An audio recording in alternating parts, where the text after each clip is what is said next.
Hello అండి, నా పేరు డాక్టర్ కారెడ్డి శ్రీధర్ రెడ్డి. నేను లేజర్ సర్జరీ. నేను treatment range hospital KPHB road number 4 Kukatpally హైదరాబాద్లో అవైలబుల్ ఉంటాను.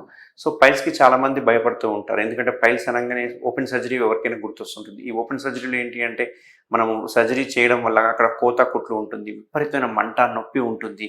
వాళ్ళు అట్లీస్ట్ 15 నుంచి 1 మంత్ వరకు బెడ్ రెస్ట్ కూడా తీసుకోవాల్సి వస్తుంది. బట్ మన ట్రీట్మెంట్ రేంజ్ హాస్పిటల్లో మనం చేసే ఆపరేషన్ ఏదైతే ఉందో అది కంప్లీట్ లేజర్ సర్జరీ.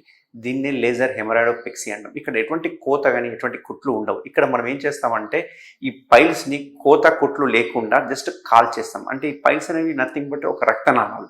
సో ఈ రక్తనాళాన్ని కాల్ చేయడం జరుగుతుంది. దీన్ని కాల్ చేయడం వల్ల ఆ పైల్స్ ఆటోమేటిక్గా స్ట్రింక్ అయిపోతూ ఉంటాయి అన్నట్టు. అంతేకాకుండా ఒకవేళ గ్రేడ్ 3, గ్రేడ్ 4 పెద్ద పెద్ద పైల్స్ ఉన్నాయి అనుకోండి, దాన్ని లేజర్తో పాటు స్టేప్లర్ చేయడం వల్ల దీన్ని 100% క్యూర్ చేయొచ్చు. సో ఎవరికైనా పైల్స్ ఉంటే తప్పకుండా నన్ను కన్సల్ట్ అవ్వండి. Thank you very much.